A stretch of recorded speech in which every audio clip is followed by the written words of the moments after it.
And we're live. So welcome everybody to this Hangout on Air. My name is Lisette Sutherland, and I am interviewing people who are doing remote working well. And today I am speaking with Pellaes. Sorry, I've already forgotten. I'm sorry for screwing up your name, but You're right. Alex is a people management consultant in Sao Paulo, Brazil. And Alex, you've worked with a number of multinational companies in Brazil and have been participating on multicultural and remote teams for a while now. And so I wanted to talk to you about your experiences. So thanks so much. And for people who are listening in, you are always welcome to send a tweet to hashtag remote interview if you have questions, or of course use the Q&A. But Alex, why don't we start and tell me a little bit about yourself and your background and how you got started working on multinational and remote teams.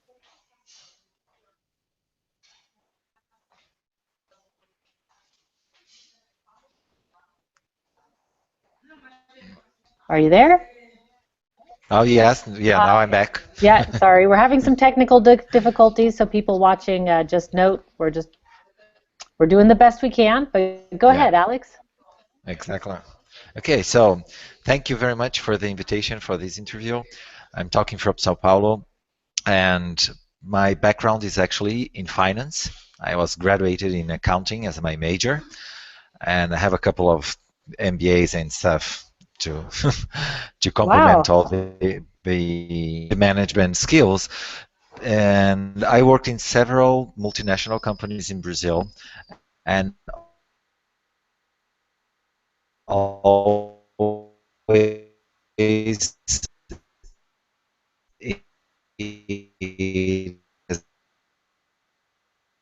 much easier than a couple of years ago, in spite of the we are. But about 8 years ago, I joined WL Gore, an American company that is very well known for a very unique culture, and I fell in love with the possibility of helping other companies to try different cultures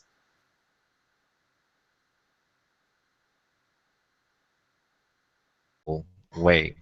So I don't like the term consulting. I like to be seen as a challenging person inside a company, just trying to take things out of the common way they do. And I'm very happy to do that with a couple of companies in Brazil right now. So, what is different about working in Brazil from the rest of the world? Well, there are many things. One of them is that Brazilians are very relaxed in their business connections. So it is very common for Brazilians to be late to their appointment. And Lisette can be a testimonial of that because I was a couple of minutes late to this as well. And so it is expected when you're going to have a meeting. We are not proud of that, but it is expected.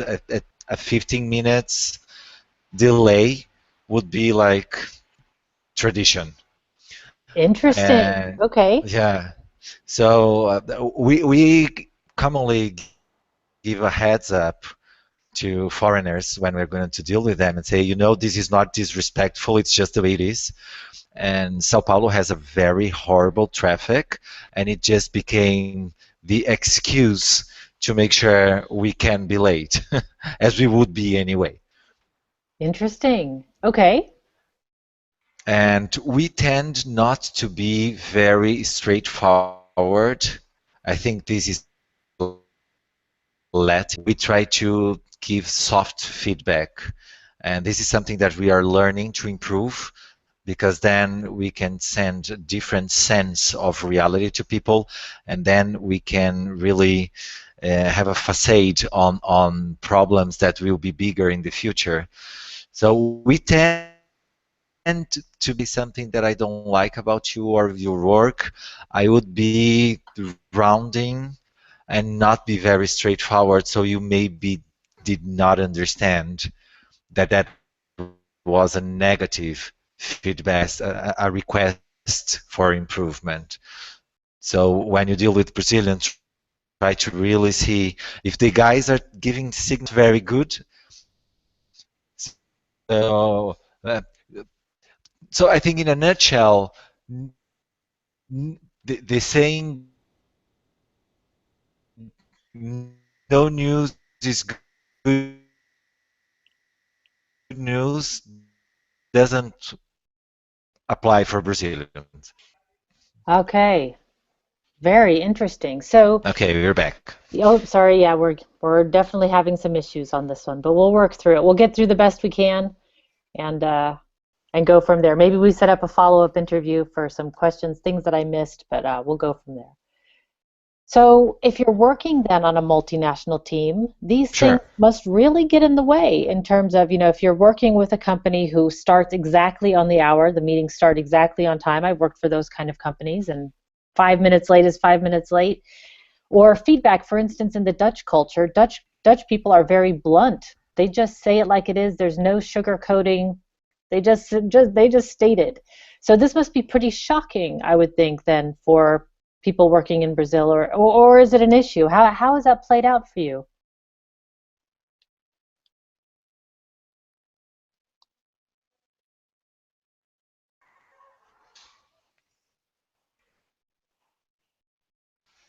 Are you there now?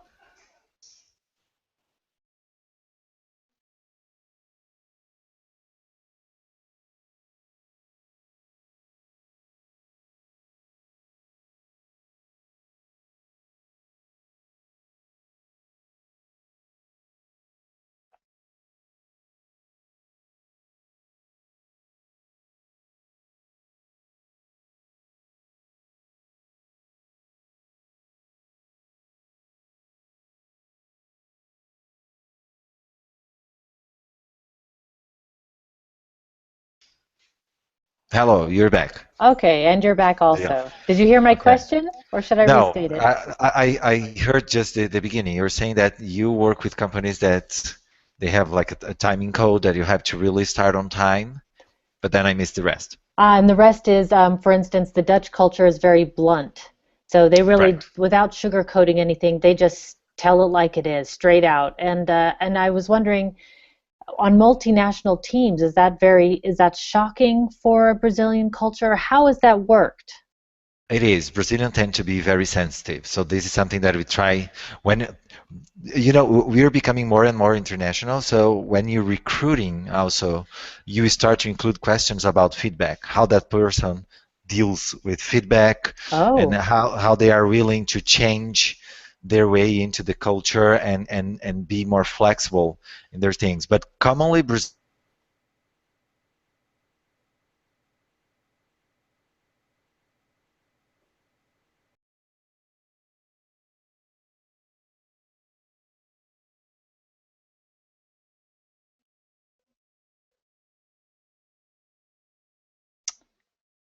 and we're still having issues. So Alex is no longer on the Hangout, but will hopefully be back shortly, and we'll just see how this goes. So I will wait patiently for Alex to return.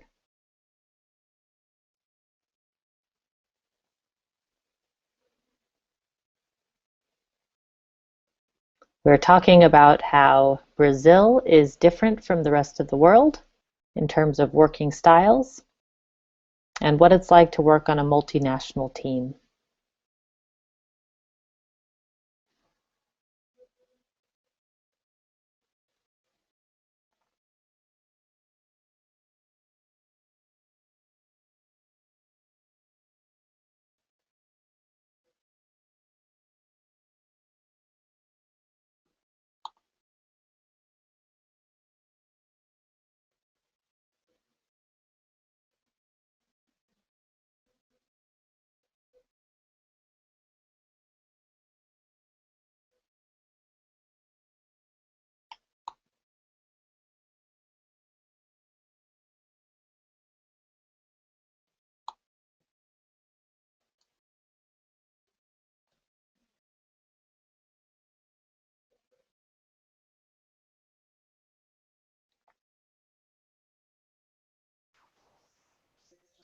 Hey again, Alex.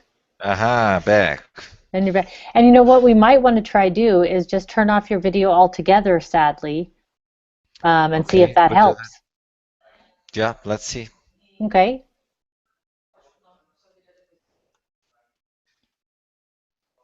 Okay. Okay, well, we'll try it. So we were talking about how it might be shocking for Brazilians to receive feedback. Yeah, so this is something that we've been investing. Many companies in Brazil are investing a lot of efforts to really have people to feel more comfortable in providing and receiving feedback because we are bad at both. Right. And so how does that go then? Because everybody needs improvement, or maybe that's just my skewed view. But people do need improvement, people do need feedback. And so when managers do that, are they giving it then in more of a soft way? Yes, exactly. So what happened in the past is that all the feedback was really related to the delivery of their work and not about how they do. It was really about the what. So and the golden rules of feedback in Brazil were like you should not ask about the feedback, so you should just listen. You could not really try to understand better. You should just receive the feedback from your superior person, your boss, and just try to improve the delivery that the person would be asking you as an employee. So it was something really mechanical, really robotic. And now what we are really going into it's a different moment when we do not split person and employee. We see the whole thing, and then when you receive a feedback, it is a good thing for you as a whole. And we try to be very respectful but really straightforward. But this is really something we are learning, and it is very company. I tend to work with more flexible companies that are trying to have a different culture. And even when you approach those companies and say, hey, we have to work on the feedback skills of your team, it comes all the prejudice from the past. And they would say, no, Oh, feedback, wow. it's really hard because people are very reactive and blah, blah, blah. I say, hey, this is the beginning of everything. People has to know that they can speak out and they can hear in a nice way to improve their skills. Wow, very interesting. Very interesting. So what other challenges do you run into on multicultural teams? And maybe, well, let's keep it to multicultural. I was going to say let's make it specific to remote teams, but I guess maybe inherently they all are remote if you're multicultural. But what else comes up?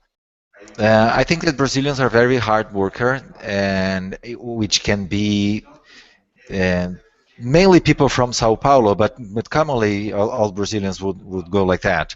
They tend to work long hours, and they would tend to call you at any time. So if we are in a team working together, this would imply that I could call you 11 times. So it would be a nice move to set the ground rules when working with people from Brazil because they would mix everything. They do not differentiate friendship from colleagues. Ah, now that's something important to note. Yeah, yeah. So they would think that it is okay to ask very personal questions. That is also a big shocking for people from different cultures. Right. So really you don't differentiate the friend colleague line. It's really live life work fusion, but people are people. So that's actually, it seems like that could be a very good and bad part of working together if you're not used to it. Yes, yeah. So you could end up listening to problems from someone with their husbands or wives Right. during a meeting. Interesting. And so when you do work on it, say you're starting a new project then with a multicultural team, more multinational team, do you actually sit down and define these ground rules before you start working with people? No, that's not common. That's not a common thing. We are not good in planning, actually. We are good in executing, but we tend to skip the planning phase. So, we go from idea to doing, and we miss the planning part. And Well, then during the execution, you just find out, oops, we never thought about this. We didn't discuss what ifs. Well, the other side of that, there is an argument to be made that that is also a better way, which is you could also do all the planning in the world. And then once you start on the project, things come up you never thought of, and you spent all this time planning for things that never came up or just weren't issues. Yeah, So, you're right. I agree with you. I agree with you. What I think we can do a little bit better is formalizing things. So we tend to be very informal, and then some of the agreements could be a misunderstood. And then when you don't formalize, you do not have a reference to get back and say, "Oops, I said A, you understood B, but we never cross-check." right. And where would you formalize So these this competencies? cross-checking. Oops, sorry. Yeah, so what would be a very good strategy, and this is something that I've been applying a lot, working with different cultures, is really the reassurance of the understanding. So if we're saying something before we move on, we could just repeat that and say, okay, so what I understood from what you're saying is this, and that. And then we say, okay, that's what you meant. Okay, let's move on. And It takes a little longer. is that documented anywhere, or is it just a verbal agreement? It's commonly verbal. Okay. It's very, very interesting because these details, I think these details really matter when, especially when working remotely. If people are not aware of this, then it can cause probably all kinds of tensions on a team. So Yes, just I being agree. aware of this. Okay. But so let's talk about what works well then on a multicultural or a remote team. What are the things that really go well?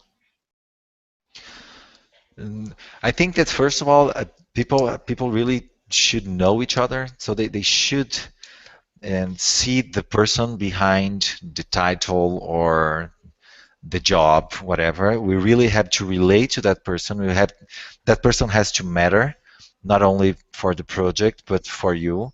I truly believe in this one-to-one connection as a person. And so at the beginning of any kind of project and multicultural, I think it would be a very uh, recommendable exercise to know a little bit about each other. So one thing that I could tell you right now that could probably generate a better connection between us is I'm a father of triplets. So this is something that could generate some kind of sympathy, some kind of connection that you could say, okay, if I am not in my best day, you could probably say, hey, guy, maybe he didn't sleep so well. He's just a human being. Right, and three children at once. That's really something. Yes, it is. Right. So if you can move, and this is something really Brazilian, we would want to know a little bit about each other as a person. And this works very well. So I've been working with teams from the US and from Europe, and this kind of exercise work very well because then you just find out that because when you work in multicultural, there are things in the voice and there is the accent, there is the problems with the language. Maybe someone can sound very arrogant because they do not have the vocabulary to show different ways of doing. Some other one may sound as they don't care for similar reasons. So when you try to know them as a person, you just break all these assumptions that we do. Right. Right. In fact, I did an interview with somebody last week who has created a game for virtual teams to help them get to know each other before they start working on a project. So you learn about their That's personality great. and their communication style. And his argument was that you wouldn't just put a sports team together and say, go play a game. You practice with them. And you wouldn't just put an orchestra in place and say, play the song. You would tune first. And he calls it kind of a tuning up for virtual teams when they work together. Right, that is perfect. Yeah, that sounds exactly. I think that what we have learned is that we will never really play multicultural teams in this very fast changing world. We never play as well as a orchestra, the whole thing and the rehearsals and everything, but we can play very well as a jazz band. So, we Ah, can improvise. So, but you have to know what each one can provide to that group. Ah, that's a perfect analogy. I love it. I love it. So it's not an orchestra, it's a jazz band. It's a little more Yes, creative and experimental and maybe outside the lines a bit. exactly. Ah, brilliant analogy. Brilliant analogy. So I want to talk about a story that you had emailed to me about an experience that you had while working at Gore.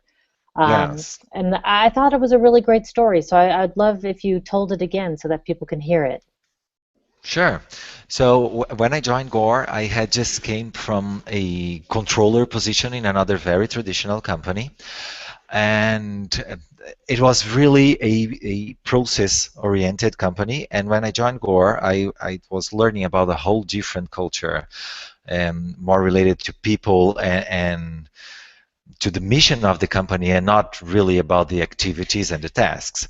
And I had this meeting with a lady in the US, and I think it was 11 a.m. We had scheduled this conference from 11 a.m. to 1 p.m. in the, I think it was Brazilian time. And so we did the first half of this conference, 1 hour conference at first. And then the lady said, "Hey, Alex, do you mind if we get back at 2 p.m.? We just stop, have a hard break now. And then we get back at 2 p.m. As I just take a look at my agenda and say, okay, that's not a problem. I can do it." And she told me, I have to walk my dog. And I just say, okay, sorry, I think I didn't understand what you're saying. And she laughed and she said, "No, Alex, you probably understood. I am really going out to walk my dog. I live nearby the plant here at Gore, and my dog has been with me for 12 years, and he's ill. And so a couple of times during the day, I just go walking there and walk with my dog for a couple of minutes, and then get back to the office." And the interesting of this story is my reaction. I really felt angry at first and say, okay, this show no commitment. This person is really not committed with the success of this company. And this was the controller in me talking. And then I stop a little bit to think and say how nice it was of her to tell me the truth, because she could have told me anything. I was in a different country, different time zone and everything, but she chosen to to tell me the truth.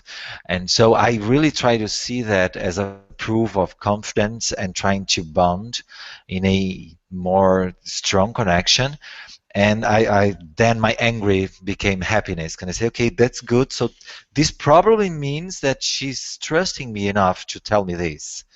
And when she came back, I thanked her for being honest to me, and the meeting went very well at 2 p.m. And probably if we had continued at 12, she would be worried with her dog. So it was very nice, and this showed me a new side of the remote and the multicultural work, that is the transparency. You really have to be transparent.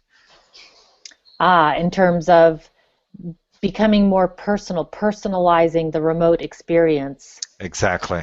Okay, and then also the other thing that you bring up is the word trust, which is a huge issue on remote teams. The idea Yeah. of how do you build trust, and what's been your experience with that? I know there are some cultures that are not trustful from the very beginning. I spoke with a woman from Colombia who said that trust just isn't in the culture, so remote working simply doesn't work in Colombia as well. But is it the same in Brazil? No, I wouldn't say that. No, I think that it's probably the other way around. We will tend to trust. So we would believe that if someone says that they are going to do something, they will do.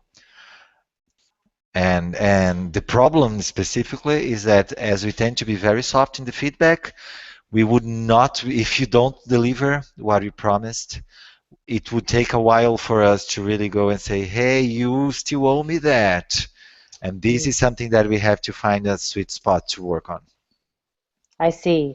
So then what are the ways then that you've seen that people build trust on the remote teams that you've worked on? I think that delivering what they committed, it's the best way. One of the saying that I like the most is that I think it goes like that.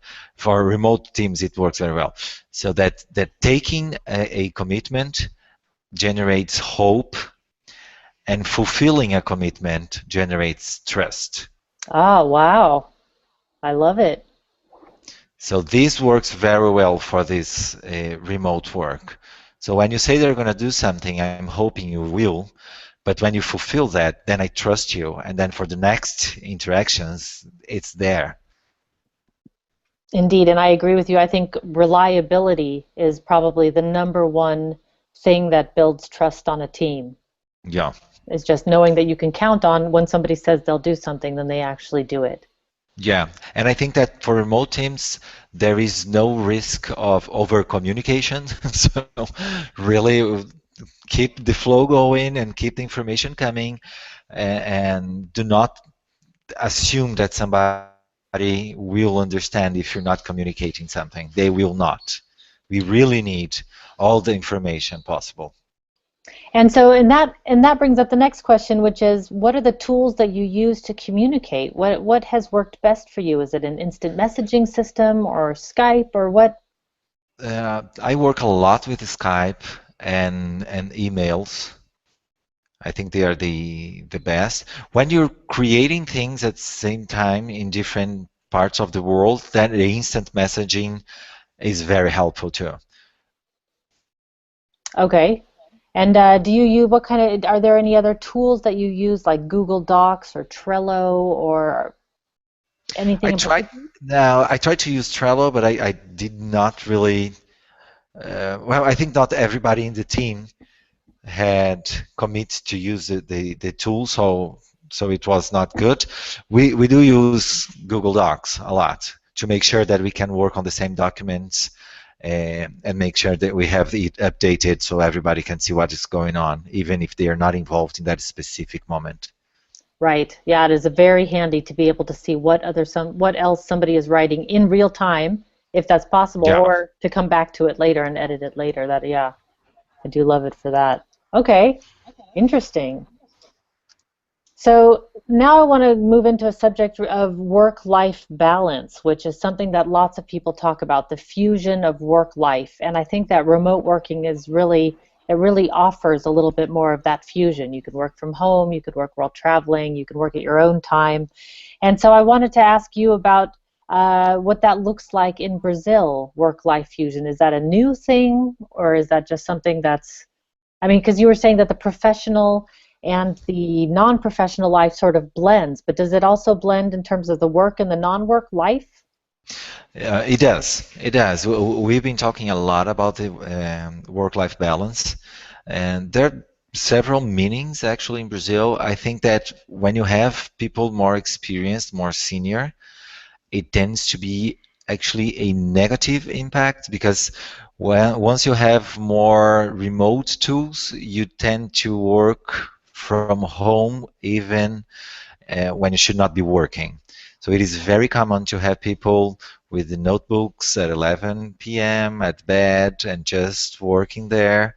It's just, they can't help. It's Right. there, it's easy. Let's advance something for tomorrow. And I think that people are still not prepared to take advantage of the remote tools during the day. So for me, it is very natural. For instance, my triplets have a birthday last Monday, so it was super okay for me to go with them to the bowling, and I could work with my cell phone, and I would be in touch with everybody, so I could experience my work-life balance. But I think that is this is exceptional. It's really not the rule.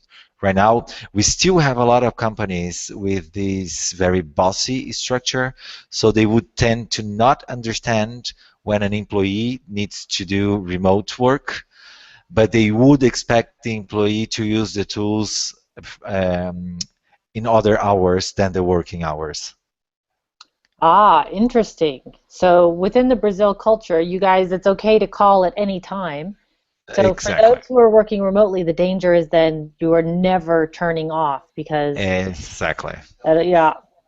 So people who are working remotely tend to work more than people that if you're just in the office, because at the office you're there, but remote, well, actually no, it would be totally different. It would be people are still working all the time because it's so Yeah, fused.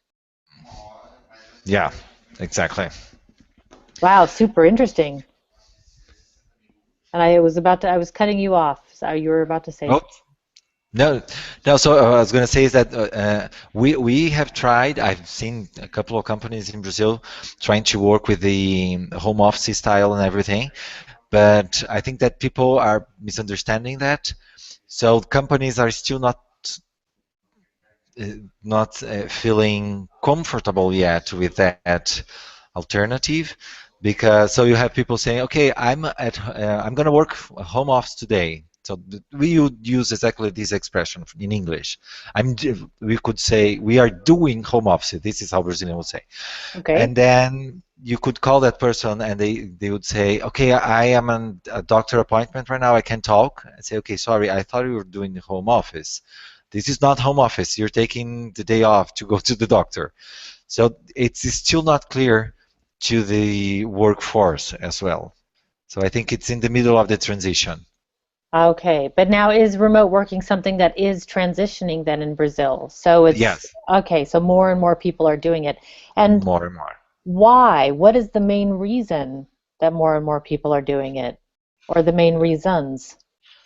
Well, I think that one of the reasons is that um, some people are identified that they are more productive working at home offices a couple of days a week because the environment, the company environment can be very distractful. And so this is one. Of course, we have the other group that could not work at home at all. And and I think that also it's becoming more expensive to have people at Mm. the office. So some of the job proposals are already considering home office facilities and agreements. Interesting. So that the office space is simply just becoming too expensive for a small or medium-sized company to even Ye- consider. Yes, exactly. So you could, São Paulo specifically is a very expensive city. So if you're going to set a team that can work remotely, that would be an advantage for the company. Okay.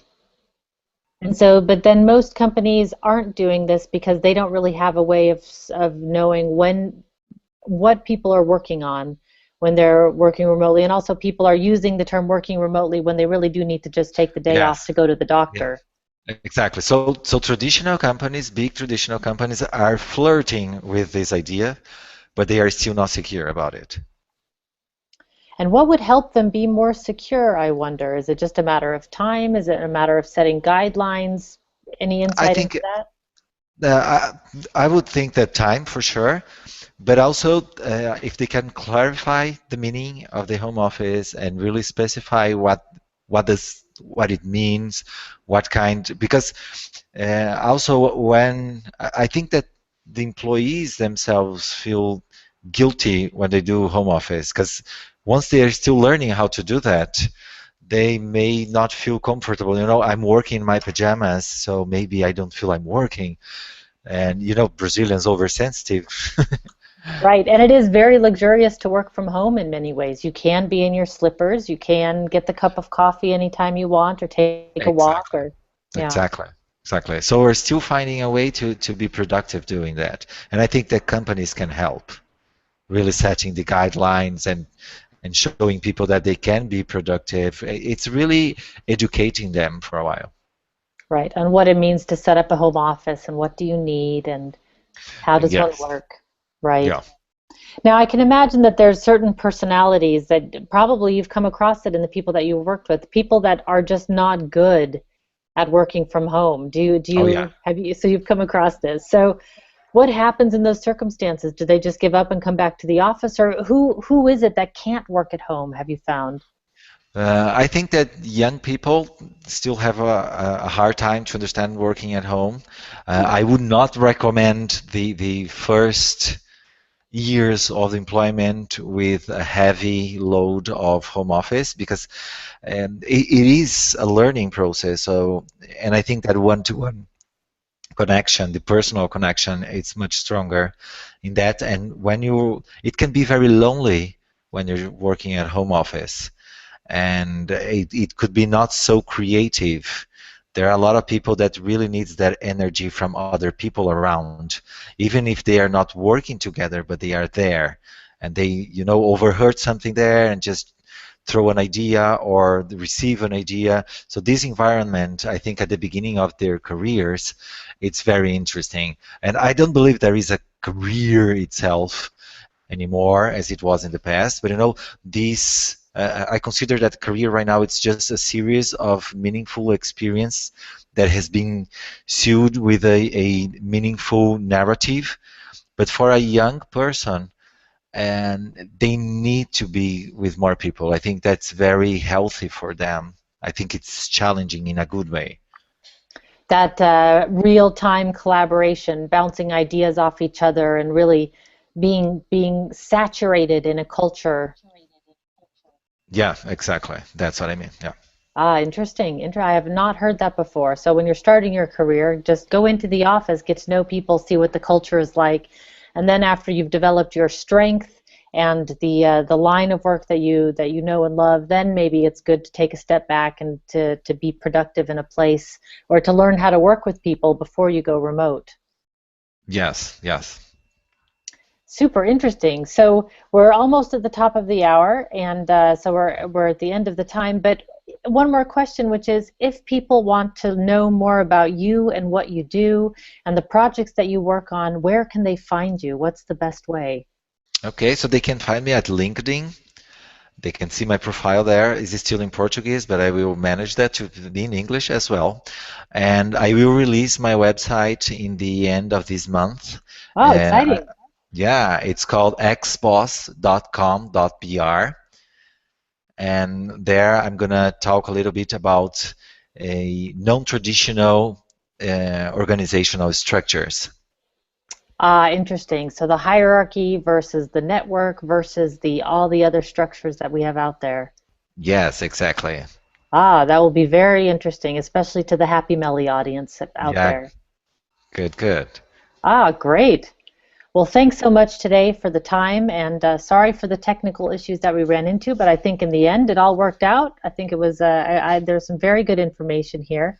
Are there any other tips or advice that you have for people who want to work on a remote team?